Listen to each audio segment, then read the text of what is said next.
شامی T V کے معزز ناظرین السلام علیکم۔ آج میں پاکستان میں اسلام کے آغاز کے بارے میں بیان کروں گا، یعنی کہ موجودہ پاکستان میں اسلام کا آغاز کب ہوا۔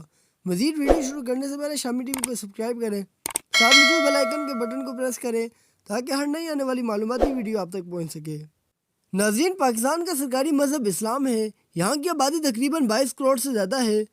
ملک میں موجود آبادی کا 95% سے زائد مسلمانوں پر مشتمل ہے، جبکہ 3 سے 5% آبادی اقلیت پر مشتمل ہے، جن میں مسیحی، ہندو اور دیگر مذاہب کے لوگ شامل ہیں۔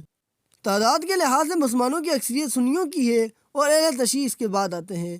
ناظرین، ایرانی محقق ولی نصر کے مطابق ایران شیعوں کی تعداد کے لحاظ سے دنیا میں اول نمبر پر ہے، جبکہ پاکستان دوسرے نمبر پر ملک ہے، جہاں شیعوں کی تعداد سب سے زیادہ ہے، جو 16.5 ملین سے بڑھ کر اب 30 ملین ہو چکی ہے۔ ناظرین، پاکستان میں اسلام کی آمد کا سلسلہ ہمیشہ قدیم ہندوستان میں مسلمانوں کی آمد کے ساتھ آتا ہے، کیونکہ برصغیر میں اسلام کی پہلی باقاعدہ آمد تو محمد بن قاسم کے حوالے سے مشہور ہے، مگر دیگر تاریخی حوالوں سے پتہ چلتا ہے کہ یہاں مسلمان اس سے بھی پہلے پہنچ چکے تھے۔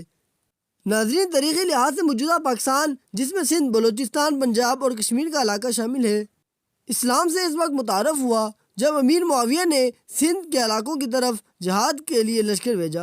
بعد میں محمد بن قاسم نے کشمیر تک اسلامی فتوحات کا پرچم لہرایا۔ ناظرین، قدیم زمانے میں بلوچستان بھی سندھ کا حصہ ہوا کرتا تھا۔ اس کا ایک قدیم حصہ کرمان کے نام سے مشہور تھا، جو آج کل ایران کا حصہ ہے۔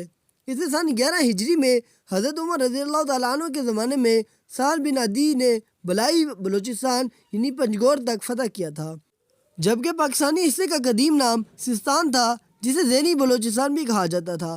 اس کے بعد حضرت عثمان رضی اللہ تعالیٰ عنہ کے زمانے میں سن 18 ہجری 652 عیسوی کو مشاج بن سعود نے فتح کیا۔ اس کے بعد حضرت عبد الرحمن رضی اللہ تعالیٰ عنہ امیر المومنین حضرت عثمان غنی رضی اللہ تعالیٰ عنہ کی طرف سے گورنر مامور ہوئے۔ وہ علاقے جہاں عبد الرحمن رضی اللہ تعالیٰ عنہ کو گورنر بنا کر بھیجا، ان علاقوں میں کرمان یعنی ایرانی بلوچستان، سیستان یعنی پاکستانی بلوچستان اور سجستان یعنی افغانستان شامل ہیں۔ کہا جاتا ہے کہ پورے ہندوستان میں کہیں کسی صحابی کا مدفن نہیں ہوا سوائے بلوچستان کے علاقے زیری کے، جہاں گورنر بلوچستان عبد الرحمن بن تیمرہ دفن ہے۔ ان کے بعد حارث بن مرہ نے قلات کے علاقے کو بھی فتح کر کے مملکت اسلامی میں شامل کیا۔ اس زمانے میں اس علاقے کا نام توران بھی لیا جاتا ہے۔ ناظرین، اس کے بعد 11ویں صدی کے دور میں یہاں ناصر الدین کی حکومت رہی، جو غزنوی دور حکومت کی شروعات تھی۔ اس کے بعد 1219 عیسوی میں خوارزم کے سلطان محمد خان کی حکومت رہی۔ اس کے بعد جنوبی مکران 1223 عیسوی میں منگولوں کے ہاتھوں تاراج ہوا، یعنی تباہ کا شکار ہوا۔ اس کے بعد 1595 عیسوی میں ایران کے بادشاہ نادر شاہ نے حکومت کی۔ اس کے بعد 1747 عیسوی میں افغانستان کے احمد شاہ درانی نے فتح کیا۔ خانان قلات کے پہلے سردار ناصر خان اول نے 1758 عیسوی میں اسے افغانوں سے حاصل کیا۔ ناظرین، سندھ کے مشہور شہر ٹھٹھہ میں 14ویں صدی سے لے کر 1739 عیسوی تک یہاں مغل حکمرانوں کی حکومت قائم رہی، تاہم 1739 عیسوی میں جنگ کرنال میں ایران کے بادشاہ نادر شاہ نے اس پر قبضہ کر لیا اور اس کے بعد اس شہر کو بالکل نظر انداز کر دیا۔ ٹھٹھہ اسلامی فن تعمیر کی تاریخی وراثت سے مالا مال ہے، جو 16ویں اور 17ویں صدی میں بنائے گئے۔ ناظرین، ان دور حکومت کے بعد پاکستان میں ایک مسلسل اسلام کا نظام شروع ہوا جو آج تک جاری ہے۔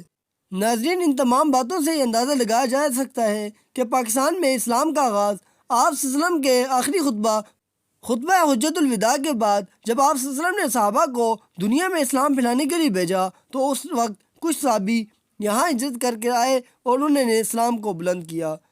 ناظرین، یہ بات بالکل درست ہے کہ محمد بن قاسم کے سندھ میں حملہ کرنے کے بعد ہی مکمل طور پر اسلام آیا، لیکن اس سے پہلے بھی کسی حد تک اس علاقے میں اسلام موجود تھا۔ نئی ویڈیو دیکھنے کے لیے شامی ٹی وی کو سبسکرائب کریں، موجود بیل آئیکن کے بٹن کو پریس کریں تاکہ ہر نئی آنے والی معلوماتی ویڈیو آپ تک پہنچ سکے۔